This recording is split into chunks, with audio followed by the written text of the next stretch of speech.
जय हिंद दोस्तों, मैं एक स्नापसुदा राजेश पटेल एक सर्विसमैन न्यूज चैनल 24 अक्टूबर 2025 में आप सभी का हार्दिक स्वागत करता हूं। पहले खबर बताऊंगा हेडिंग, इसके बाद विस्तार से। खबर बहुत अच्छी है तो कृपया करके पूरा देखें। इंडियन आर्मी में जवानों में भी अब कर्नल तक प्रमोशन नियम बदला। स्पर्श मैसेज आया डीए डीआर 58% के साथ पेंशन खातों में। रिटायर अग्निवीरों को 20% कोटा, 3 साल की छूट हुआ ऐलान। अब अग्निवीरों को एमएसपी और OR MSP 12,000, JCO MSP 18,000। CFF canteen से रिटायर सैनिकों को भी लिखकर हुई लागू। हाईकोर्ट का आदेश। कर्मचारियों को बोनस कम मिला तो कंपनी को पहुंचा है नुकसान। रेलवे गेट में पूर्व सैनिकों की भर्ती, अब बेसिक के साथ डीए भी लागू होगा। खबर विस्तार से देखें। नीरज चोपड़ा जो भारतीय सेना में मानद लेफ्टिनेंट कर्नल रैंक प्रदान की गई है, जो कि हमारे बहुत ही अच्छे जेवलिंग थ्रो हैं, जिन्होंने भाला फेंक में हमारे देश का नाम रोशन किया है। और उन्होंने ओलंपिक मेडल में एक बार गोल्ड मेडल जीता और दूसरी बार उन्होंने सिल्वर मेडल जीतकर जो है हमारे देश का सम्मान बढ़ाया है। इसी को मद्देनजर रखते हुए हमारी सेना ने जो सबसे पहले राष्ट्रपति से मंजूरी ली, और मंजूरी लेने के बाद में जो है रक्षा मंत्री और chief of the army staff ने अपना जो है थल सेना अध्यक्ष जनरल उपेंद्र द्विवेदी जी ने उनको लेफ्टिनेंट कर्नल की उपाधि से सम्मानित किया गया है। और साथ ही उन्होंने इतने उम्दा प्रदर्शन के लिए उनको अर्जुन पुरस्कार 2021 में मिल चुका है, और खेल रत्न से भी उन्हें सम्मानित किया जा चुका है। पहले जो है नीरज चोपड़ा साहब जो थे हमारे सूबेदार पद पर पदोन्नत थे, लेकिन टोक्यो 2020 और स्वर्ण पदक और 27 वर्षीय 2022 में भारतीय सेना द्वारा परम विशिष्ट सेवा पदक से सम्मानित भी किया गया है। तो इसी के कारण जो है आगे भी जो खिलाड़ी और जो भी है, अभी जो सेना में पहले खाली ऑर्डिनरी लेफ्टिनेंट तक ही, कैप्टन तक ही बंदे जाते थे हमारे ओआरएस रैंक के जो सैनिक हैं, अब वो बढ़कर जो लेफ्टिनेंट कर्नल तक जा सकते हैं। ये अभी एक नया पहल शुरू हुआ है सेना के अंदर। नेक्स्ट खबर।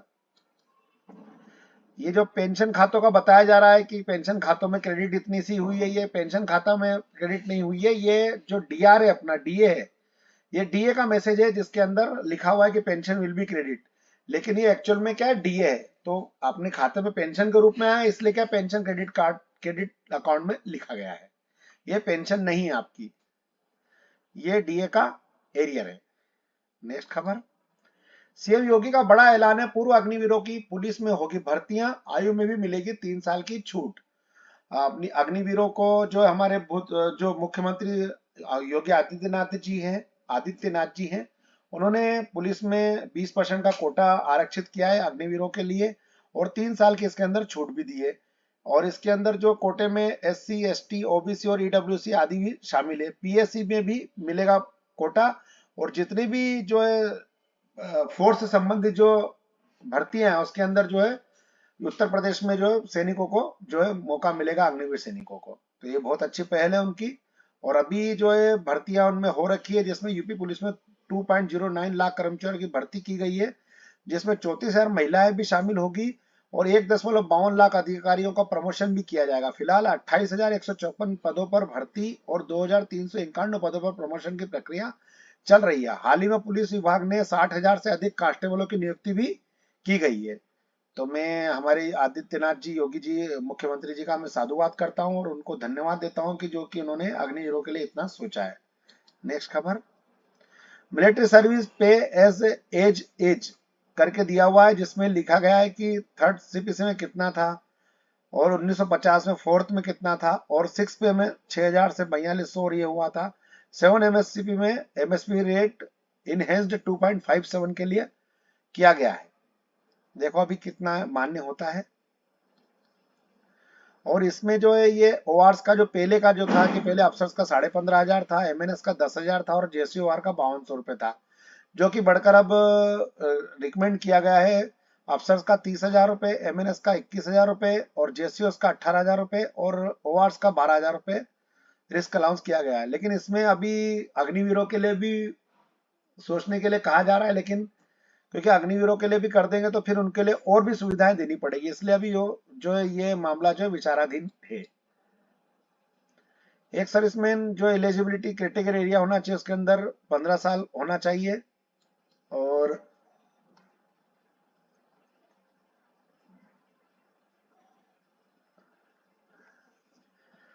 डिपार्टमेंट ऑफ मिलिट्री डे पे सर्विस के लिए गया, grant of the non political link of the bonus के बारे में दिया गया, जो कि बोनस के बारे में एक लेटर है ये, जो कि आप लोगों में पहले पढ़ा चुका हूं।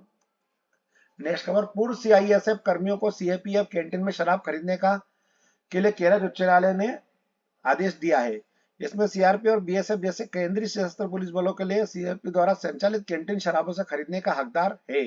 न्यायमूर्ति नागरेश की पीठ सीआईएसएफ कर्मियों के इस लाभ से वंचित करना, जबकि यही सुविधा अन्य सीपीएफ के सेवानिवृत्त कर्मियों को भी दी जाती है, शत्रुतापूर्ण भेदभाव और संविधान के अनुच्छेद 14 का उल्लंघन है, जो कानून के समक्ष समानता की गारंटी देता है। न्यायालय ने 2 रिटायर याचिकाओं पर विचार कर रहा था, जिनमें से एक सीआईएसएफ पूर्व सैनिक कल्याण संघ द्वारा तथा दूसरी 3 सेवानिवृत्त सीआईएसएफ अधिकारी द्वारा दायर की गई थी, जिसमें यह घोषित करने की मांग की गई थी कि केरल में पूर्व सीआईएसएफ सदस्य सीएलएमएस के माध्यम से पल्लीपुरम स्थित सीआरपीएफ कैंटीन या किसी अन्य सीपीएफ कैंटीन में शराब खरीदने के हकदार होंगे। नेक्स्ट खबर, कंपनी से कम मिला बोनस तो टोल टैक्स कर्मचारियों ने जो है टोल टैक्स को खुला छोड़ दिया और दिवाली पर कम बोनस मिलने के कारण भड़क गए और उन्होंने टोल गेट खोल दिए, जिससे धनतेरस पर हजारों गाड़ियां बिना टोल दिए निकल गई। इससे चलते कंपनी को 30 लाख से ज्यादा का नुकसान हुआ और कर्मचारी को कहना है कि उन्हें पिछली बार भी बोनस जो है कम दिया गया था, इसलिए उन्होंने ऐसा किया। हालांकि ये सिविल कर्मचारी ऐसा कर सकते हैं, लेकिन हमारे सेना में ऐसा सोचना भी अपराध हो जाता है, तो हम सब तो इन सब चीजों से दूर है काफी, लेकिन एक ये खबर थी तो मैंने इसके अंदर डाल दी है। नेक्स्ट खबर,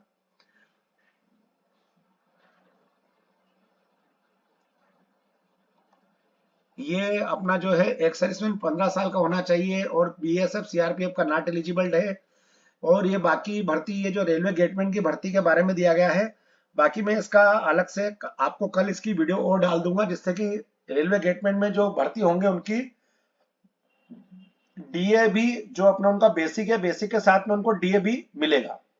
ऐसे मिला के उनकी जो पेमेंट है वो कम से कम करीब, पहले जो है रेलवे गेटमैन में जो सैनिकों की जो भर्ती होते थे अपने एक्स सर्विसमैन, उनको 35 से 40 हजार रुपए करीब मिलता था समथिंग, मतलब टोटल 27 हजार रुपए मिलता था उनको, और मिला के 32 से 33 हजार रुपए करीब टोटल उनका होता था। लेकिन अब वो बढ़कर कम से कम 45 हजार रुपए तक पहुंच जाएगा, तो एक बहुत अच्छी खबर है ये।